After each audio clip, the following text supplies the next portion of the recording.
for one more celebratory ride before we call it a day. And hopefully we will not get struck by lightning in the process. To maximum speed here, show off our being struck by lightning powers.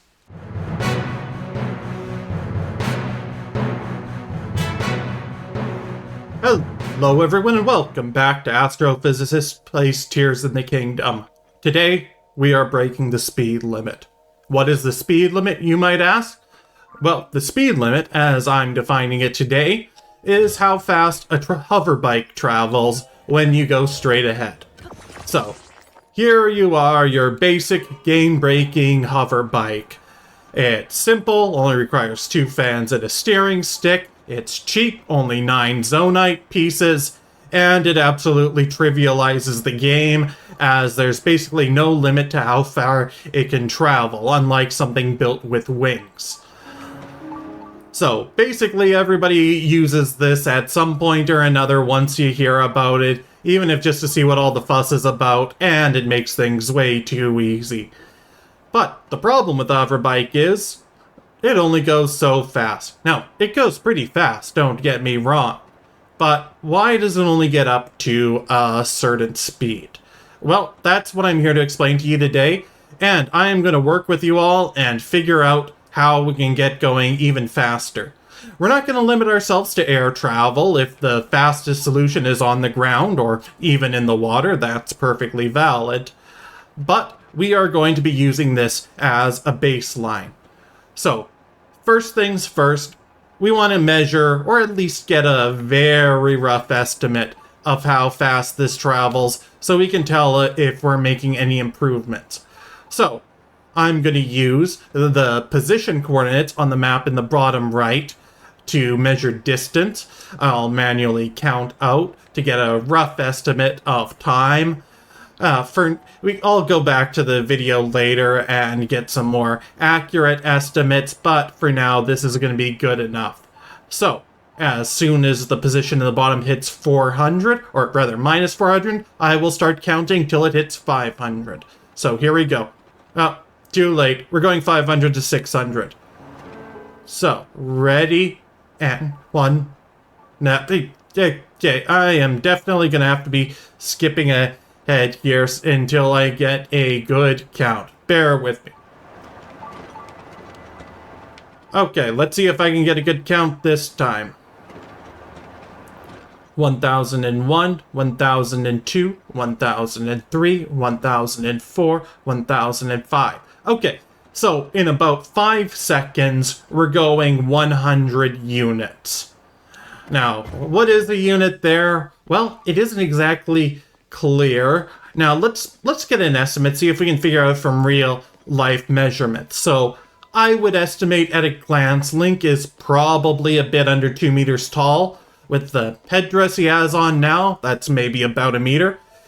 For someone of about this height, typical step length is around 1 meter. So let's just figure out how the units compare. We will walk west a bit and see how many steps it takes. So let's take 10 steps, see how much things change. So 1, 2, 3, 4, 5, 6, 7, 8, 9, 10. Okay, and it's gone about 13 units. So, and we took a couple extra steps. So I'm going to take a rough estimate and say the units on the map are meters. Maybe they're yards, but I'm going to say it's a Japanese studio. They probably did this in meters or something close enough to meters. So, actually, walking pace. Yeah, so let me look at this. So, walking pace. Yeah, let's just say they're meters. It could be off. Some longer distance measurements will be possible, but I'm not going to do it today. So, it took us 5 seconds to go 100 meters. Speed is distance over time, so hoverbike goes at a healthy 20 meters per second. Okay, that is nice and fast. But how can we go even faster? Well, to answer that question, we actually first want to consider why are we reaching a top speed anyways? What's slowing us down? And for that, let's go to the whiteboard. Okay, so first let's talk about force. The simplest equation which comes up all the time is force is equal to mass times acceleration. You can rearrange this a bit and say acceleration is equal to force divided by mass. So how fast we're going to accelerate depends on what force we apply and what mass we are. So let's say we have a zonite fan. We'll say the zonate fan has force, we'll call that F fan, and mass of the fan.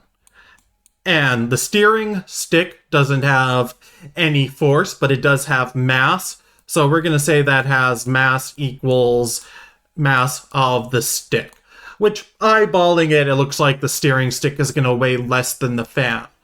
So when we're tilting everything forward, the total mass, so we'll call that M total, is 2 times the mass of the fan plus the mass of the steering stick. And the total force is going to be 2 times the force of the fan, since the steering stick doesn't give us any force. Now, practically speaking, we do have to orient ourselves a bit to keep from falling down due to gravity, but I'm not going to get into that right now. We might have to get into it a bit later, but I suspect it's all going to cancel out in the end. So if we're doing a careful analysis, we will, but not right now. Just keep in mind, it is a factor.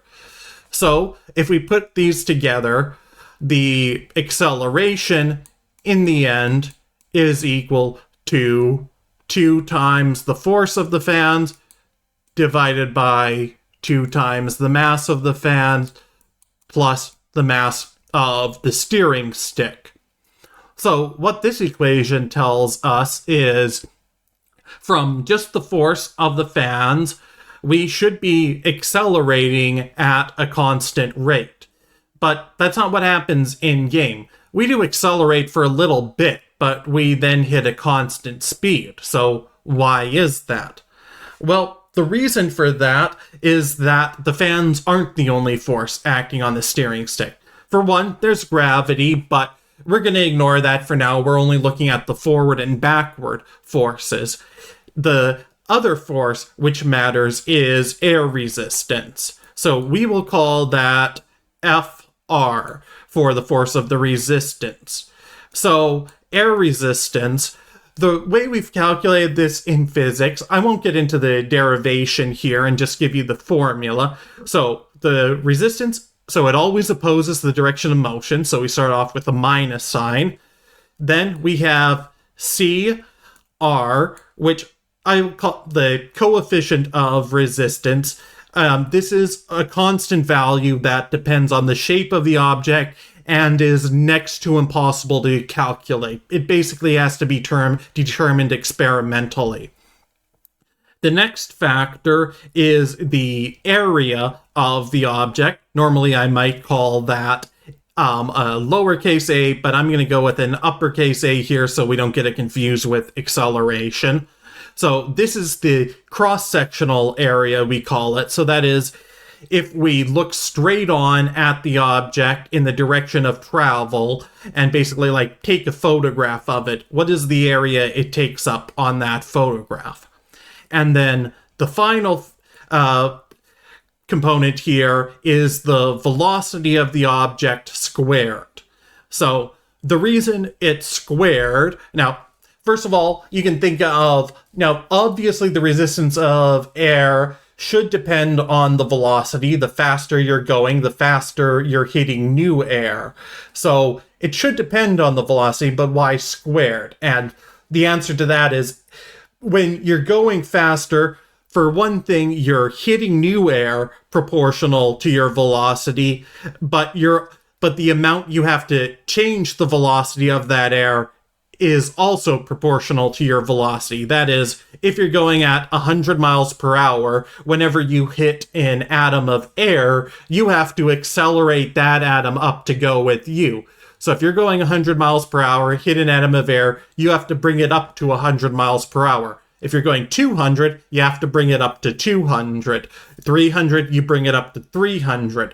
So the air basically, in return, by Newton's third law, when you bring it up to speed, it applies a force back on you. So that force is proportional to the velocity, and the rate at which you hit new air atoms is also proportional to the velocity. So put it all together, you get this equation, which I've basically spelled out in leak speak the word crave. So air resistance force is negative crave. Basically, you don't crave for air resistance. So the total force that we have on our hover bike is actually the bit we calculated before, 2 times the force of the fans divided by 2 times... Oh, wait, actually, this is the acceleration bit here, so we don't actually even have this part. So the total force is just 2 times the force of the fans minus the coefficient of air resistance times the area times the square of its velocity. So as we start going faster and faster, this v term here will increase, and eventually this second component will become big enough that it equals the first component, and the total force will equal 0. So once we balanced out, the force equals 0. So we could rearrange that to say 2 times the force of the fan equals our positive crave here. And then we could rearrange this a step further, solve for the velocity, and say the velocity at which everything evens out is the square root of 2 times the force of the fans divided by coefficient of resistance times area. So here is our equation, and I will clear the screen so we can put that more prominently. So velocity equals square root of 2 times the force of the fans divided by coefficient of resistance times cross-sectional area. So this equation gives us the information we need to figure out how, if everything in-game obeys real-world physics, which is a good starting point, how we can improve our terminal velocity. So let's look at each of the terms here and calculations. So the square root, we can't do anything about. That's just how physics works. The next term we care about is 2F, 2 times the force of the fan. So this is the total forward force we have. So this we can actually straightforwardly modify if we add more fans. Now, if we add more fans, this will have the negative effect that it may increase the cross-sectional area. So that is something to worry about. Coefficient of resistance, well, in the real world, we can modify that by reducing drag. So that is something very tough to simulate in game, and I'm going to level with you. It's something physicists can't even really simulate. We just have to, the easiest way to measure it is to build a model and test it experimentally. There is basically zero chance Nintendo has an accurate simulation of the coefficient of resistance here. So let's assume that this is a non-factor. They put in some constant for everything. It doesn't matter. Now, the final piece of the puzzle is surface area. So it's plausible that Nintendo simulated this. It isn't too hard to figure out the front surface area, but we could, in principle, improve it by reducing cross-section. So you can think about this. What's the difference between taking a piece of paper completely unfolded and pushing it forward flat side first versus crumpling up the same piece of paper into a ball, or even just turning that paper on its edge? When it's on its edge, there's much less surface area on the path forward. Now, this does affect the coefficient of friction, but when you reduce the size of it, it has a dramatic effect on the air resistance, which then goes into an effect on the final velocity. So, we really have two levers we can toggle here. We can add fans, we can reduce area. So, those are our clues from physics. Let's go back to the game. Okay, we are back in the game, and we have our base hover bike here. So let's go back to what we learned before. So option 1, add more fans. Option 2, reduce area. So let's start with the reduce area option, as we're pretty limited in what we can do here. If you look at the design of this bike, so let me tilt it as it will be when we're going forward and looking at it face on. So how much can we reduce the area going forward? Well, the ultimate limiting factor in going forward is going to be the cross-sectional area of one fan. There is absolutely no way we can do better than that. We'll always have the fan. We can't break it apart. Now, maybe we can rearrange things so that everything is lined up. We have one fan in front of another, and the steering wheel in front of all of that. So that's going to be a bit tricky, and we might lose stability, but let's give it a go and see what happens if we try to do this in making a new hover bike from scratch. Now, in real world physics, we're going to run into a problem here having one fan directly in front of another, and to do this, we're actually relying on an assumption that the game doesn't fully simulate internal forces. So what would be happening in the real world here is when the front fan blows, it's going to blow the air back and hit the back fan. Now, what I believe happens in the game is it has two types of objects. Objects that are completely solid and objects which air can pass through. And if this were a solid object, we wouldn't be able to get any height. And in fact, let me illustrate that to you. Let's go over, let's grab some building materials. Yeah, I believe there's a depot, yes, just down here. So the two types of materials do behave differently. Okay, just give me a second. We've got a thunderstorm coming. Okay. I should be clear for the thunderstorm now. We can keep going. So, let me just do a quick demonstration of how things work in-game. So, if we take a solid object and put a fan with its back to this object and then turn the fan on. Actually, no, sorry, we gotta put the front of the fan to this object.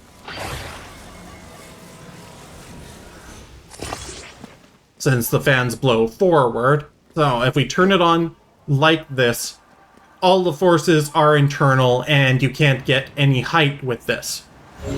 Now, on the other hand, if we turn the fan around and turn the whole object around, then it is able to gain some height until it loses stability and flips over. So Nintendo does simulate some amount of internal forces when you do this. You can't have a fan directly pushing on a solid object However, non-solid objects, like those big floating platforms the Zonai have, do allow air to go through them, and fans themselves appear to count as non-solid objects, from as far as I can tell.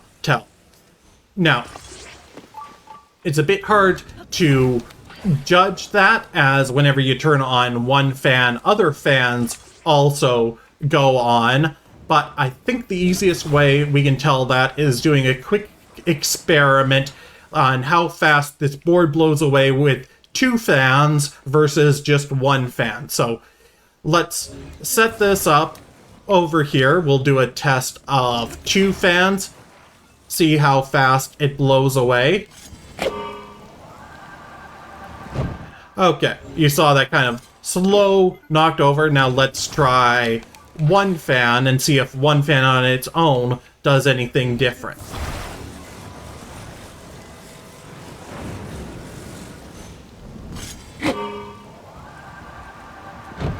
No, 1 fan on its own does not do anything different. So from the first look, it seems that fans cannot pass air through each other. So this could actually limit us into how we design our hover bike if we can't pass air from 1 fan to another. But it could just be a quirk of this particular experiment, as it's quite possible that we're seeing the speed more from the board tilting over and then gravity doing the work. So before coming to that conclusion definitively, I want to do a bit more testing.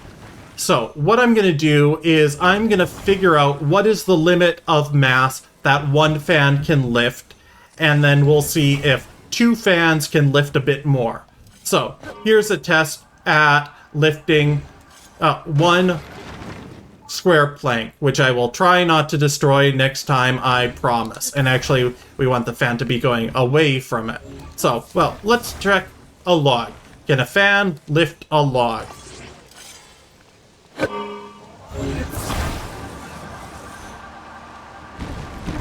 Not really. It tilts it over and loses balance, but isn't lifting it off the ground. Yeah, so a fan cannot lift a log. Can 2 fans lift a log? Can even more than 2 fans lift a log? So we'll start with 2. It looks like maybe we're at the edge of it working with 1, so maybe with 2 we'll have more luck. I'll try not to destroy the log this time.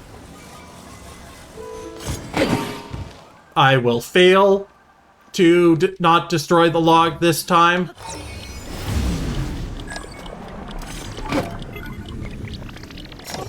Okay. So let's see, do we have any more logs? Oh. Great, ruining my own test. Well, I set down a travel medallion right here to easily reset things, and I have enough fans I can bear that. Be right back. Okay, this time I'm going to shoot an arrow at the fans to be careful. So, can we push it off this time? No. Okay, let's go fan wild. Take out a ridiculous number of fans. If we stack them all up, can we lift that log? And if all these fans can't do it, I think it's safe to say that we can't keep gaining force by blowing air through 1 fan into another.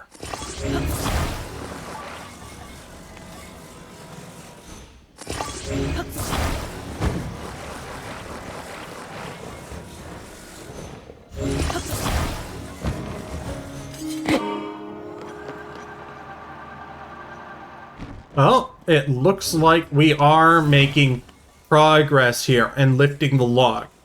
Now, we might be seeing a bit of diminishing returns, but we are lifting the log.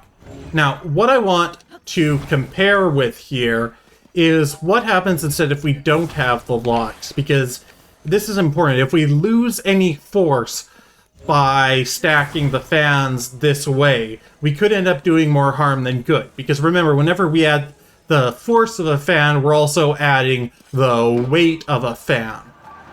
So those, yeah, they're lifting off a lot better without the log.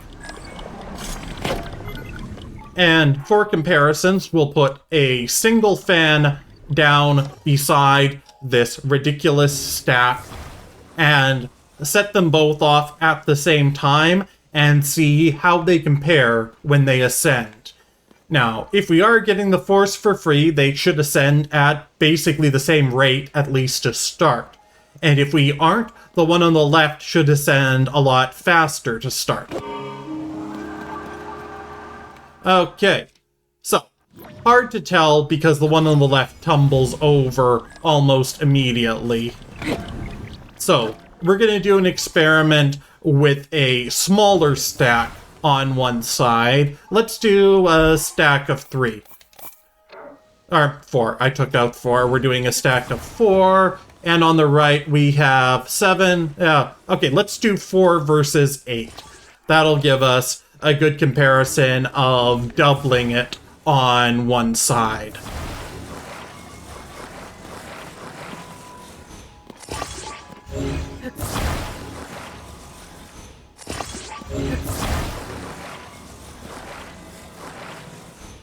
Okay, there we go. 4 fans on the left, 8 on the right. Experiment start. And, interestingly, they seem to be going up at almost exactly the same rate. You can see the one on the right went up a bit faster than the one on the left. But that is likely just because my sword hit it a moment earlier. So, what's going on, I think, is that we are indeed stacking the force. So, that is, remember, force is mass times acceleration. We have 4 fans. The force is 4 times the fans, and the mass is 4 times the fan. Acceleration is force divided by mass, so 4 times the force divided by 4 times the mass is just force over mass. And if we do 8, we get 8 times the force over 8 times the mass, and we just get force over mass. It all canceled out either way. So, what this is telling us is that we can indeed stack fans one in front of each other to get more force. So if we want the maximum backwards force, we need the maximum number of fans possible. So if you go back to our equation, remember the equation we had was square root of the force, total force of fans in the numerator divided by coefficient of resistance times area in the denominator. So we want to maximize force while minimizing the area. So we're still not certain if the game takes area into account, but let's set up something that would work under the assumption that it does, first of all. So let's start with our steering stick attached to this. We can actually do more fans than just this, but I'm going to start out with this right now. So, once we are up in the air using the steering stick, it's going to be like that, and then we can tilt forward to go forward if it'll let us take off with this. So yes, we can control it, and we can go forward, and we can crash. Brilliant. Okay. Now the question is, can we achieve liftoff with this? We might need to do some tricks with recall to actually get off the ground, but we'll cross that bridge when we come to it. Let's start off with a level liftoff and pulling back. Do we actually gain any height? No, we don't. Okay, so once on the ground, we're basically stuck there. So we're going to have to use recall to lift off. Now, as I said, we can add more fans, but I'm not going to be doing that just yet. I'm going to set up recall so that we can be up at an angle before we worry about maximizing things. We want to make sure it works with this small bit. So I think the best way to do this is we will control the fan at the very end, lift it up a bit, and tilt it up one notch so that we are going up at an angle like this. Now, and then hold it up as high as we can. So we'll hold it here for a good while so that we aren't in much of a rush with recall, and then take it down, tilt it forward, put it down, and wait a bit. So we can control here, but we have to start the recall process a bit first. So we recall and then immediately control, then stop the recall, pull back to make sure we go up, and we are riding a tower. Okay. Now, let's tilt forward, see if we get maximum speed, and see how fast we go. Let's start counting now. 1001, 1002, 1003, 1004, 1005. Oh, interestingly, we are going at almost the exact same speed as before. We have gone from 2 fans to 12, but we haven't actually gained any speed, despite lowering the area and increasing the force. And this is taking a lot of battery power compared to our standard 2-bike setup. So, something is going on in the game that doesn't exactly correspond to real-world physics. So the question is, what could that be? Or maybe a better question is, does it not correspond to real-world physics? Because let's think about a fan again. Let's just take one of these off and think things through. Maybe we'll get a bit of insight here. So in still air, the way the fan works, if we look in closely, let me position it back so it'll stay up, and we can take a close look into the fan. You see it has fan blades around. You know, it's very likely you have a fan in your home you can look at. Each of these blades is tilted, so as it goes around in a circle, it will hit air, collect it, and then push it out. Now, when the fan is not moving through the air, all of the air is on average stationary around it. You know, the particles of air do move around randomly, but on average it's stationary, and so it'll push them all out at a certain speed relative to the stationary air. But what happens when the fan is already moving forward? Then the air is already moving through it. So what happens when the air is already moving through it? Does that affect the efficiency of a fan? Or in other words, could you take a fan, move it through the air so fast that you aren't really gaining anything? And surprisingly, I think the answer is actually yes. That even just from real-world physics, there's a good argument that fans will stop working, and I believe this is actually the case once they reach a certain speed. And fans aren't going to help me explaining this. Let me take my assembly over here. I just don't want to lose this. I put a lot of fans into it. I'm going to take the assembly over here, and I am going to grab a plank of wood to work with. I don't know what I'm doing with this. I just don't want to lose all these fans. Okay. So let's take one of these planks of wood. So imagine that this is your fan blade. Now, typically it moves in a circle, but I can't really rotate it quickly enough with the Omni hand. So we're going to pretend that we're just in the portion of the circle where the blade is going down. So properly speaking, it'll go down, then turn left, then go up, and then back right. But I can't turn things in that direction with the Ultra hand.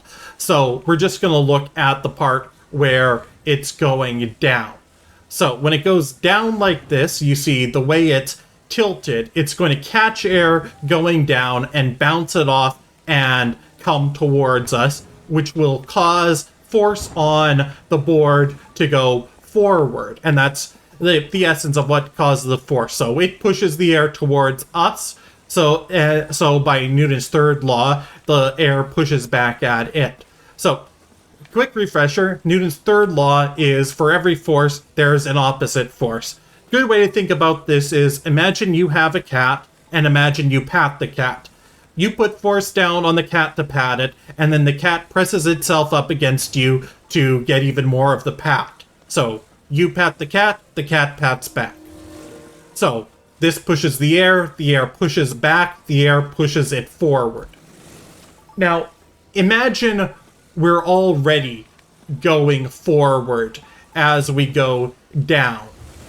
So let's change our perspective. So we're looking at the board. So remember, this is on the right side, it's going down, air gets pushed to the right now, and pushes the board to the left. Now imagine we're already going to the left, and as we're going to the left, the board is going down. So if I do this together, look at the overall motion of the board. So I move left, the board moves down relative to me. What ends up happening is once it reaches a certain speed, the board is actually going down and to the left along the length of it, relative to the stationary air. So what's happening here is that the board is no longer pushing against any air with the flat of it, it's rather cutting through the air along its edge. So once the fan gets going at a certain velocity, it no longer applies any extra force. The only force you can get is by, tilting the fan so that you're applying some force downwards. But you can't get any more forwards force once you're going fast enough, because once you're going at a speed where my left speed equals my down speed, the fan blades, so this fan blade will be going down because that's how the fan moves it, and left because that's the overall velocity of the fan. Those add together so that the speed of the blade causes it to cut through the air along its edge and not actually give any extra force. So what all of this is saying is that anything propelled by fans is going to have a top speed. So it looks like Tears of the Kingdom is not necessarily actually breaking real physics, at least in this way. We do reach the same top speed with the fans, and it seems to be independent of how many fans we use or even the surface area. So this gives us the result. If we want to break the speed limit, fans are not going to cut it for us. We're going to need to figure out something else. So let's talk other solutions. Let's go into our Zonai devices. What can move us forward? Looking at everything. So fans, they will move us forward, but they have a top speed of about 20 meters per second, the way we calculated it. So wings, they translate horizontal force into upward force, which is useful, but it's not everything. Cart on its own doesn't apply any forward force. Balloon can only go upwards. Rocket, yep, this can go forward, but it wears out very quickly. Time bomb, you put yourself in front of it, turn it on, it will blast you forward, but only once. So like the rocket, it wears out. Pot, nope. Flame, nope. Beam, nope. Hydrant, actually that might apply a bit of forward force. It has to spit water out, so it can apply a bit of forward force. That's going to take some testing, so let's take out the hydrant and let's do a quick test here. If we put a hydrant on a cart and a cart on a flat surface that it should easily roll on and turn it on, do we get any forward force? It looks like no. Yeah, it could be the road has too much friction, but even if that's the case and the hydrant actually does have any force in game, it's going to be too low to be of much use. So hydrant, I'm going to say that should be causing forward force, but the game doesn't simulate it. So, hydrant, reality, yes. In-game, no. Steering stick. Well, this can twist things around. It arguably does cause some force, but not really the type we want. And then we get our two types of wheels. Big wheel and small wheel. So, these definitely can give you force forwards. So, we'll come back to look at them in a second, but let's just go through the rest of the list. Sled, no. Battery, no. Spring. Spring, only one time. So, we could maybe set something up that works with springs, but we would have to constantly reset it. I don't think it fits. Cannon. Now, a cannon, in reality, does shoot out a projectile and should have recoil from it. Again, Newton's third law. So, let's test this. Can we get forward force from a cannon? This is going to be a little bit dangerous to test, so I'll have to back away. Ooh, no. Recoil is not simulated. Similarly, arguably the flame emitter, frost emitter, not the shock emitter, but the beam emitter, yes, all shoot something out. Whether it's flame, ice, or light, any type of shooting out should cause force, some sort of recoil force on us. We can also make the same argument for the simple light. But all of these are going to be less than we would expect from either the hydrant or the cannon, which shoot out much more massive objects. So we saw no recoil from either of those, so we're not going to see anything from the lesser things. So, rest of the list. Stabilizer.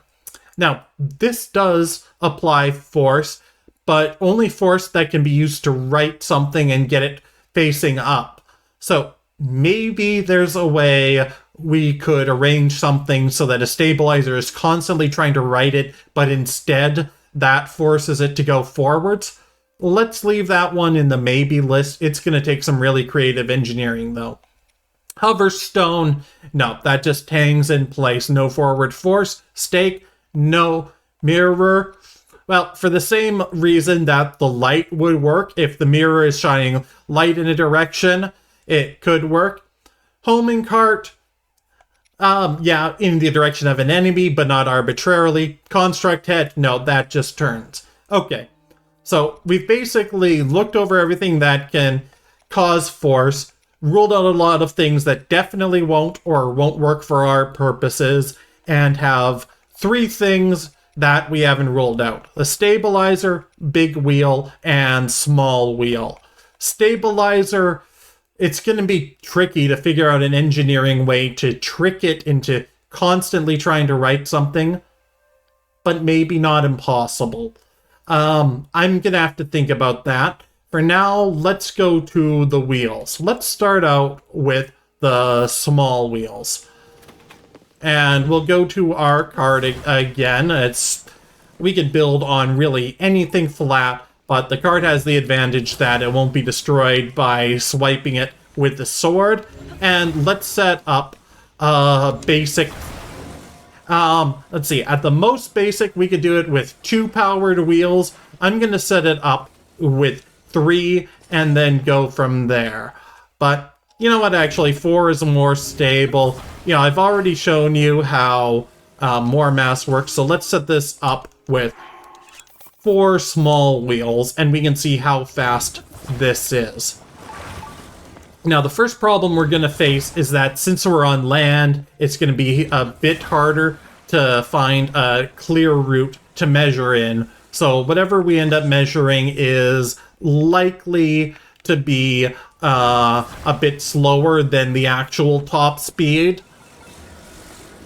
But we'll see how it goes and go from there. Let's see, okay, this one can be a bit off the side, bit more off to the side. Okay, yeah, it looks like this cart has quite a few ways we can attach things, so it's a bit tricky to get things lined up. So yeah, this is a good angle for it. Okay, there we go. And finally, we're going to want a steering stick. Let's just reuse the one we made over here.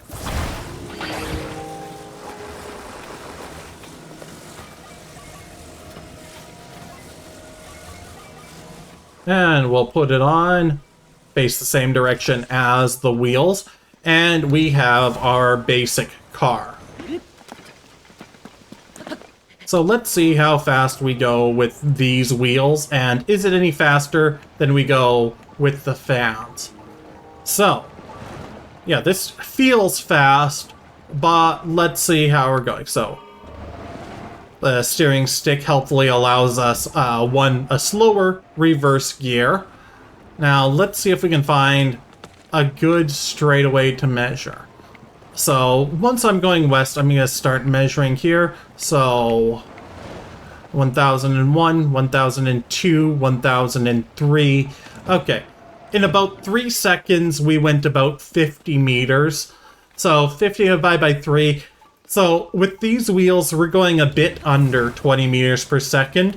Maybe it would actually be up to 20 meters if we had a perfect straightaway, or I measured for a longer period. But first estimate, we are only going as fast as the fans. So, small wheels, at best, we're going rounded at the same speed as we went with the fans. So, not the solution we're looking for, and there isn't really much more we can do with the small wheels. So, next, let's try the large wheels. So, let's set up, same thing as before with the cart. Yep.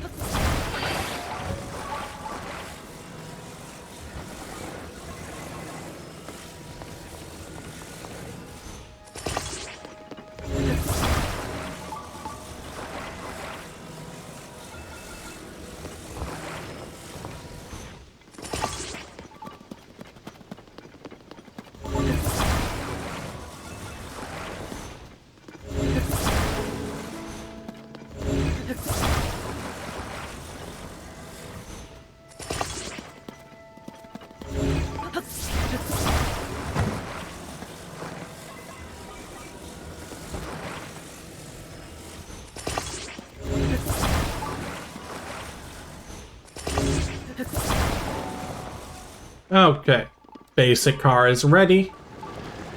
Now the game basically tells us that the big wheels aren't as fast as the small wheels, but I want to get a baseline just how not as fast they are and actually measure it. So once we're going west here, I'll start counting at a good point. So 1001, 1002, 1003, 1004, 1005, 1006. Okay, took us 6 seconds to go 50 meters, so these are roughly half the speed of the small wheels. Okay, we've got our estimates here. Now, one difference between the big wheels and the small wheels is that you can attach things to the outside of the big wheels, and whatever you attach will freely rotate around it once the wheels start spinning. So let's go back to our building site, or find a new building site right here where we can attach some materials and demonstrate, and we can see what goes on here. So, take this wheel off, we'll leave it just standing there, and we will attach a board like this. So, if I were to turn the wheel on and attach the axle to something, well, if I attach it to that, the whole thing's going to go. So let's put it on top of this structure here. And it starts to spin around. It also tumbles over, but yeah, you get the point. The whole thing can spin around. So what we can do with the big wheel, potentially, I'm not guaranteeing anything just yet, this is going to take a lot of parts, is what if we expand the wheel and turn the big wheel into an even bigger wheel? What if we take 8 of these planks, put them all the way around the wheel so that we get a huge wheel and use that as our wheel? Because look at the wheel here. So the outer edge of the wheel is going to be going at, let's say it's 10 meters per second relative to the axle. But if that's going at 10 meters per second and that plank extends 3 times as far, the tip of that plank should be going 30 meters per second relative to the axle. So if the tip of the plank goes 30 relative to the axle, once we assemble it into a vehicle, can we go 30 relative to the ground? Will that help us break our speed limit?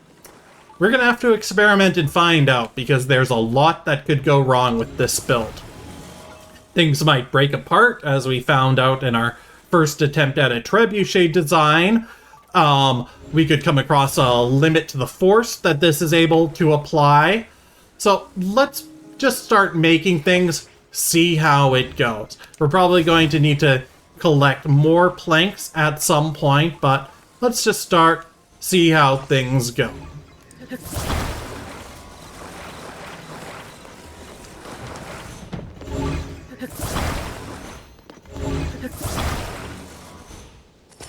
Okay, 4 things sticking out is about the minimum that might work. You're not rolling a circle, you're trying to roll a square. There's going to be a lot of energy lost trying to lift it up. So I'm going to go for 8 planks. That's the minimum I would be comfortable with. Okay, yeah, we've got enough here. We can add 4 more on. It's still not going to be as good as a full circle, but it might be enough to work. Now, if we want to round it out even more, maybe we could use sleds, but that would be adding a fair bit of mass, and it can't be connected as cleanly. So I'm not sure about that, but let's try. We can always experiment with a couple of solutions. So solution 1 is going to be 8 sticks. Then maybe later we could try 4 sticks, 4 sleds, or 8 sticks, 8 sleds. That's going to put us really close to our part limit, but maybe it'll work. Okay, here we go. We have our biggest wheel. Yeah, it isn't quite circular, it's octagonal. Yeah, maybe it'll work. So let's just look around and see. So the problem is, how are we going to turn this into a vehicle? Well, maybe now's the time to break out the stabilizer so that we can have something that stays up alongside a steering stick. So we'll want our steering stick to be vertical, and the stabilizer we can attach to that so that it'll stay vertical, and then put the steering stick sideways to the wheel, and let's hope this ridiculous contraption somehow works. The tricky part is probably going to be getting into it. So, does it balance like that? No. Well, let's put the question of getting into it aside, and let's see, what if we just put it up there? We'll use recall to hold it in place, and let's see, actually, first let's see if we can ascend into the bottom of the steering stick, because that'll help us get it. So, hold it there for a bit. It should be long enough. Recall to hold it there. And can we ascend into the steering stick? Okay, yes we can, if we line it up, but we didn't have enough time. Okay. So I think recall gives us 30 seconds to work with, so I'm going to hold it 30 seconds. I'll just fast forward for you. Okay. Time to give this a try.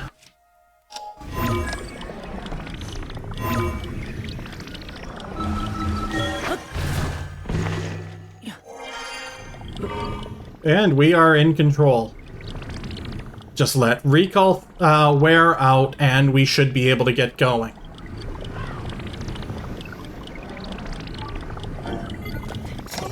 And unfortunately, the end of recall, we were on our side. So I guess it's a bit more than 30 seconds. Oh, that's frustrating. Okay, let's try again.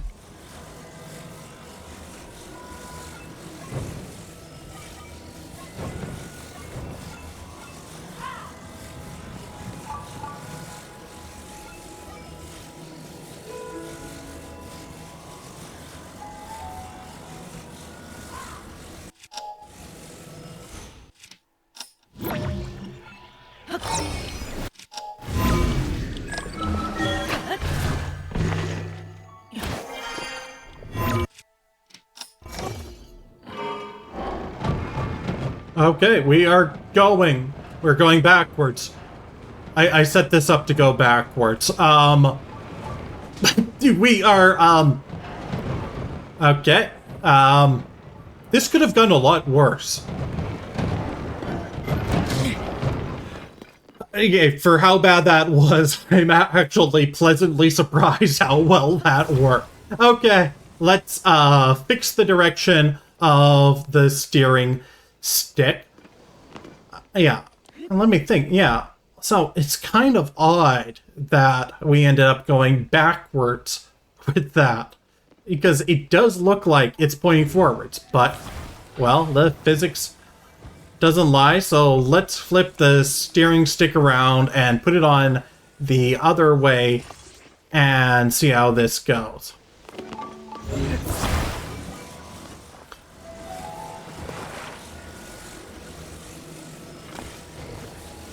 Okay.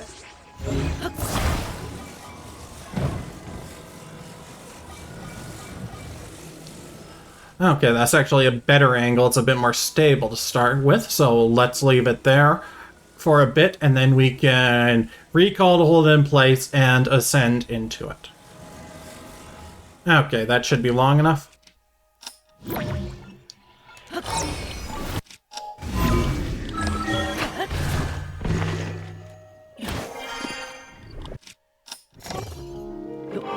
Let's go. Okay. I do not have much control over this, but we were indeed going forward. So, this ridiculous contraption drives. I don't know if it drives 30 miles per hour, but it drives. So, let me set it up again over here. Pointed in the right direction, because I can't really steer it, but in the problem I set out for myself, steering was optional. So, yeah, I'm just gonna set it up here, see if we can go, and hope for the best.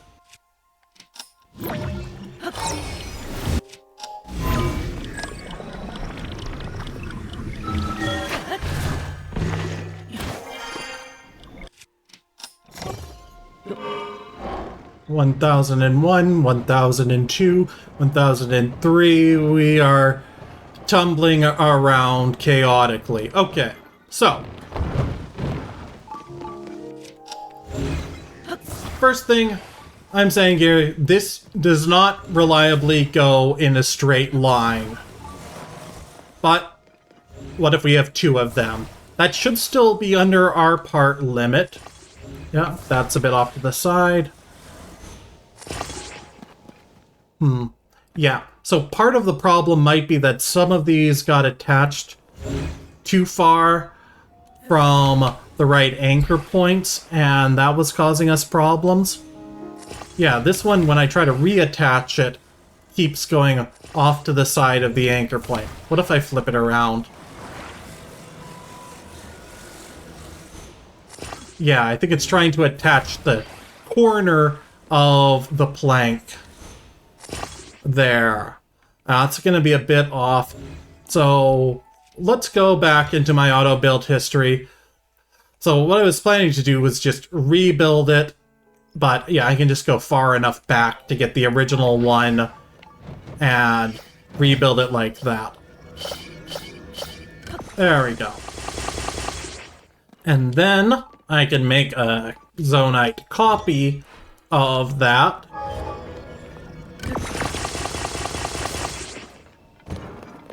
Put the, let's see, so each of these is 9 pieces. That gives us 2 spare to work with, which is just enough for a steering stick and a stabilizer. It's not much breathing room, but I think we'll have to work with it. So let's attach the other one on now. And first double check. Do we have it? Okay.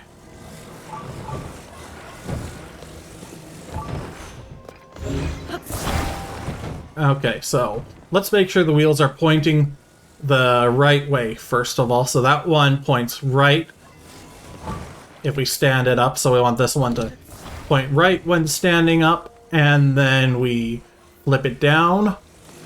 And, oh, wait, we need the stabilizer first.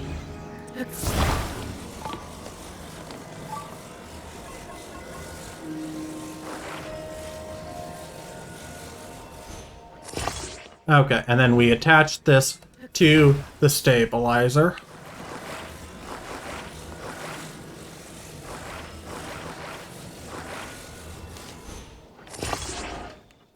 Now, oh, that attached to the edge of the wheel. So let's attach the stabilizer first, then we'll attach that to the steering stick. I think that'll work a bit better.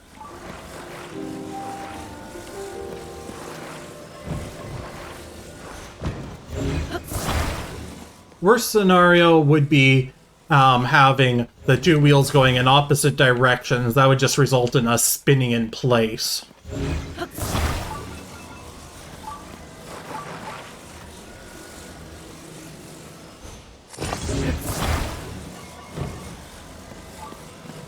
Okay, well, let's hope this works.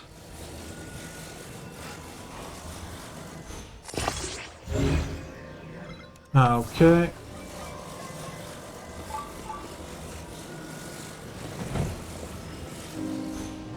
Okay. And we're not even going to need to use recall this time to get into this ridiculous thing.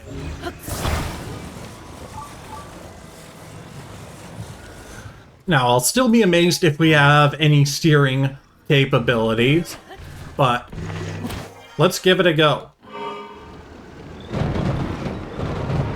Well, yeah, no real steering control, unfortunately.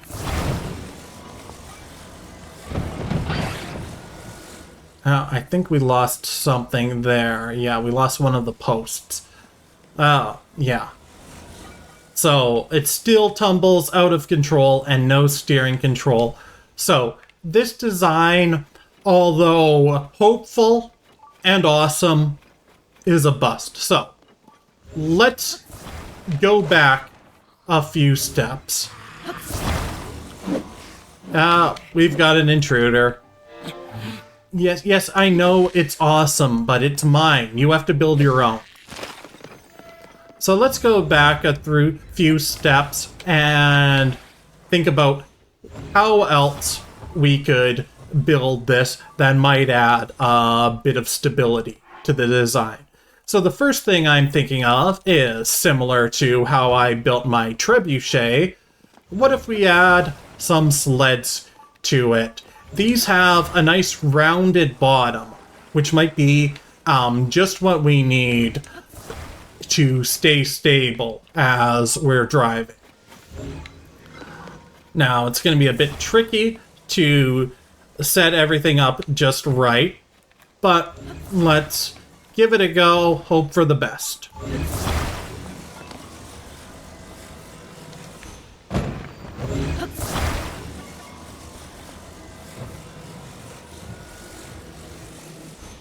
Oh, but before I get too into it, I also remembered from the trebuchet design, one thing we noticed is that there appears to be a local limit on how many connections you have, how many attachment points. So I'm getting rid of the old one so that the attachment points there don't eat into our limit.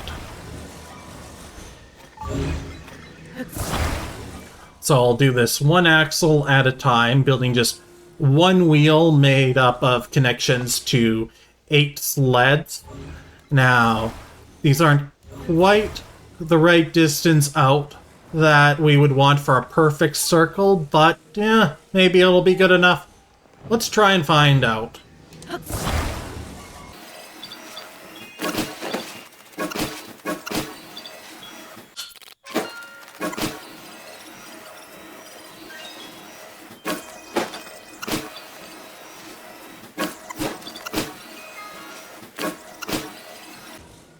Okay, last sled.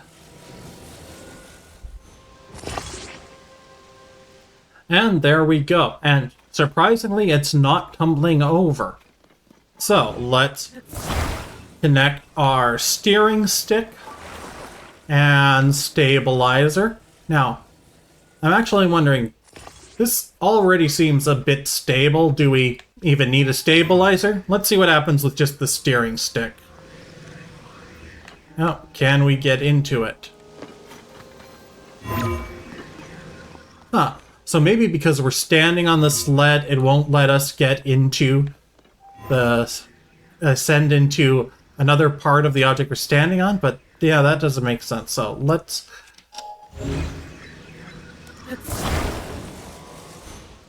try it like that. Yep, there we go. Now it's working. Maybe it just wasn't level enough. Okay. Let's go. Okay, so instead of turning the whole thing forward, it turned us back. So we are going to need a stabilizer. Good to know.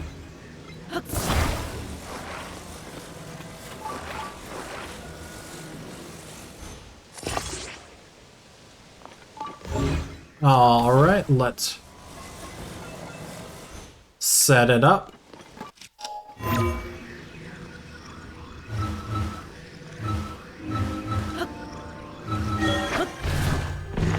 And hop in.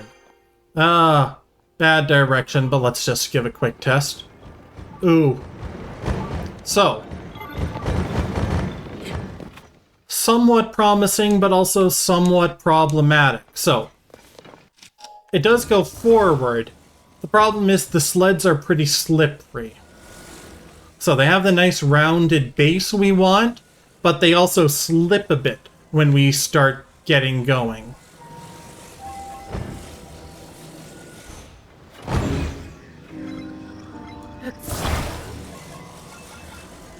So let's see if we can get going on a bit more of a straightaway here.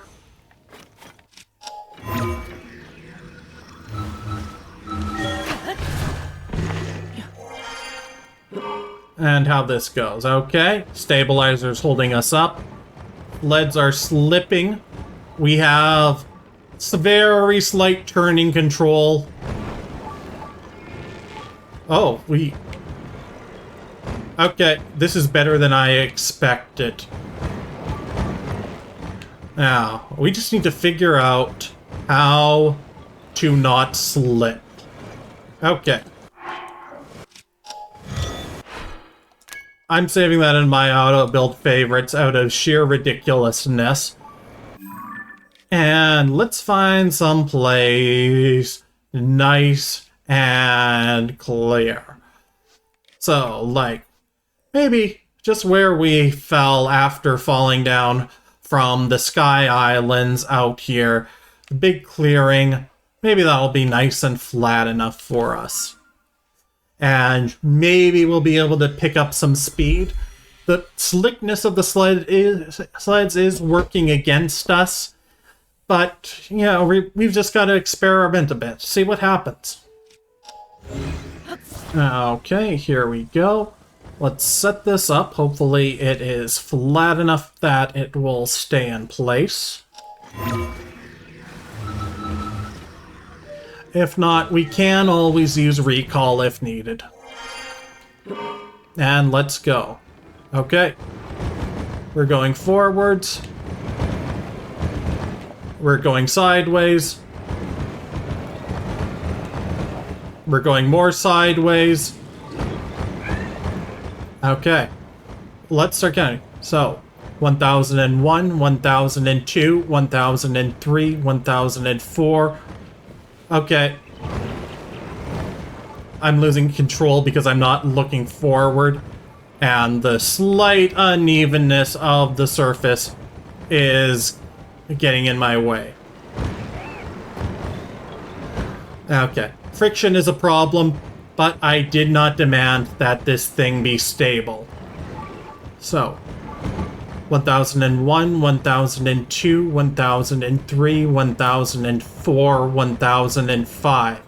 We're actually getting close to the speed of the small wheels. So, 1001, yeah. Okay. Friction is definitely a problem here.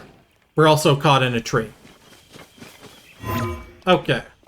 So the low friction makes this very hard to steer, but it works better than it should for how ridiculous of a design this is. Okay. So, let's see if we can fix some of those problems.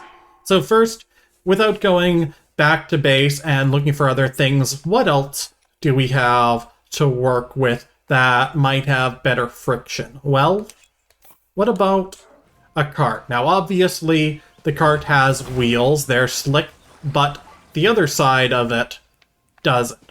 So, what if we replace the sleds here with the carts? It's not going to be as rounded, but maybe it'll give us enough of a base that we can work with it. So, let's give it a go, see how it works. Worst thing that can happen is failure, but we have built enough awesome contraptions today that I would not call this a failure. Now, one other thing to keep in mind is that these posts are far from the longest objects in-game. As we found out, again, when building a trebuchet, there are some trees that are ridiculously long. Now, we might hit issues with weight when using trees like that, but then again, I'm not really sure how they've set this wheel up to function if we are going to hit issues with how much force it can apply. Oops, that one's on upside down. We do not want the wheels sticking out. So if we have luck here, we can always go to, we can always try variations on it to see if we can get it going even better. Now, I'm gonna restart here as we want all of these to be as central as possible. So I'm gonna start putting all of the carts upside down, and then I'll attach as centrally as possible for each leg.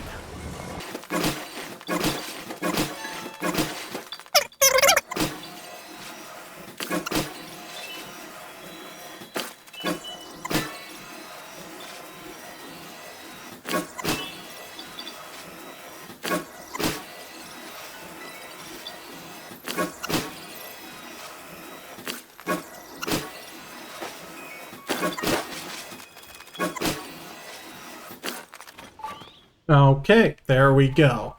Now we just need to reapply a new stabilizer and give this a go. Obviously the legs aren't as rounded, that might get us into trouble, but the increased friction should help. So, we'll attach the stabilizer like that. And set it up with the steering wheel up,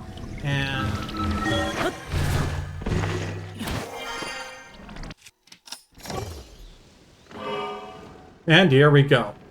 Full speed ahead.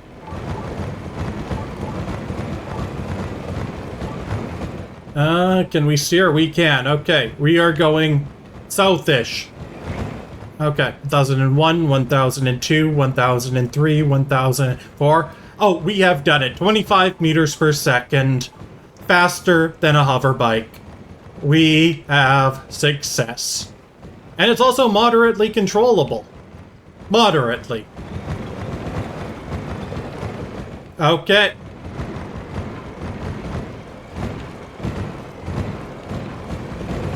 Oh, hello, friend. Oh, this is just perfect.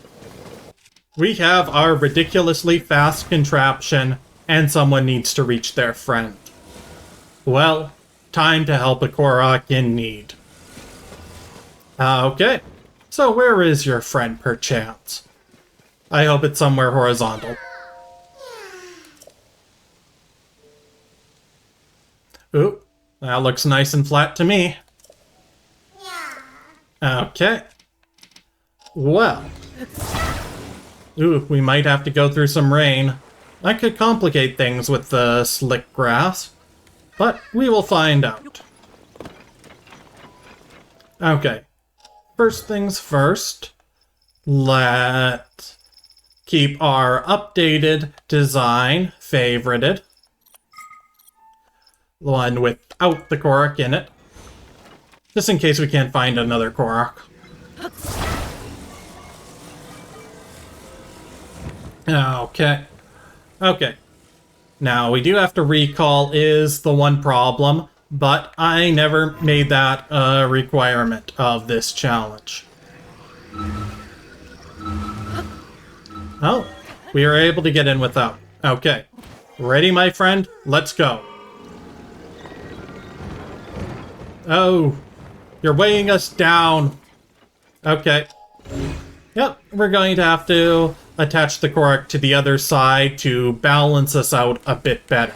Otherwise, we're tilting. Yeah, don't worry, you'll be fine. So, where do we put the Korok? So,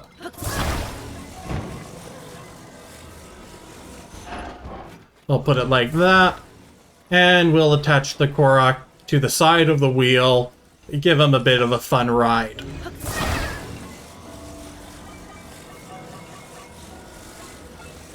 Okay, let's line it up again. Friend is over there. Will it stay? Oop, no, we're rolling. How about there? No, not quite stable. So, yeah. Okay, is that good enough? Nope, almost. Come on. I wish you could spam the A button to send, but you gotta line it up first to stable position. Come on. There we go. Okay. We're good. Let's hope the grass isn't too wet for this to work. And let's go. Okay, we don't handle hills well. That's fine. We're going. Oh, we are sideways. We've lost our Korok. Oh, our steering wheel's off. We have not lost the Korok. Okay. Okay, this doesn't turn well. But, you know what? I am going to say this is overall a success. Our Korok, I'm going to take him to his friend off screen. Right now, I want to try to see how far we can take this. Let's go to the longest trees I know of in the game, which are down by Lorellan Village, the very long palm trees. And let's see if we can build something with enough of those that will still work. Let's give it a go, see what happens. Hello everyone, I am back with my newest construction. Now, as you can see, I have used the palm trees from Lurelin Villages, these huge planks, 4 feet. And it is time to see if this thing can walk. Now, let's find a good flat spot for it. Yep, we want to make sure the steering stick is properly aligned. Oop.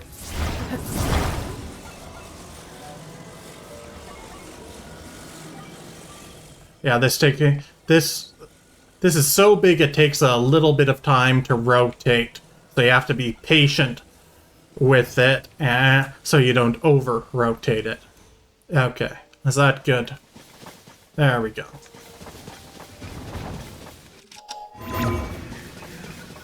Alright, can we hop in? Okay. Time to make your predictions. Will we go? Will we not go? Will we launch into space? Will we break apart? Okay, all bets on the table. Time to go. And we are not going. Okay. We might have reached the limit of either the strength of the wheel or the strength of the stabilizer. Now, if the wheel is the problem, I don't think there's much we can do to improve it. If the stabilizer is the problem, we can add a second stabilizer. So, let's test if the stabilizer might be the limiting factor. And if so, maybe we can get going just a little bit. Yeah, if we can start going, that might just be all we need. And for that matter, let's go all out. We might be hitting the device limit here, but yeah, okay. 3 stabilizers. Ah. What the hell? Let's put on the 4th. I took it out.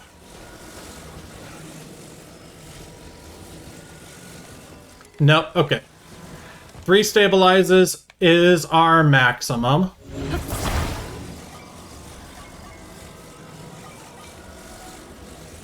And we will try to line this up so that we can get into it.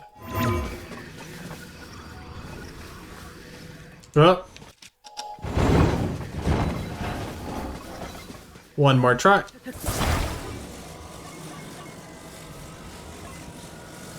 Okay.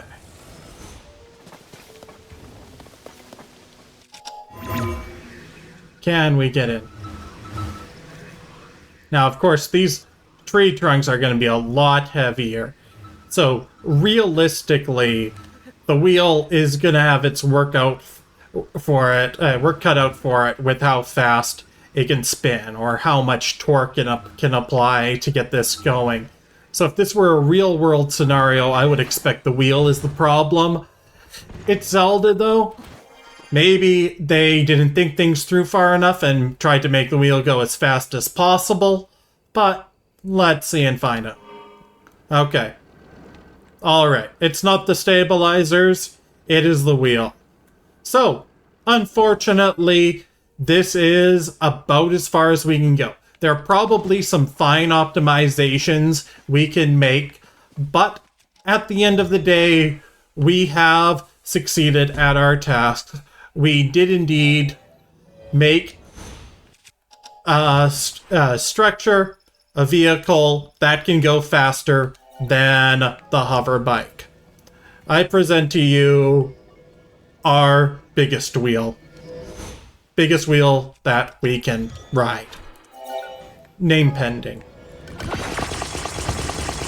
Okay, let's take it for one more celebratory ride before we call it a day. And hopefully we will not get struck by lightning in the process. No promises. There we go. Okay. Well, everyone, it has been a fun day. So we accelerate up to maximum speed here, show off our being struck by lightning powers. Thank you all for joining with me today. It's been fun. Bye-bye, everyone.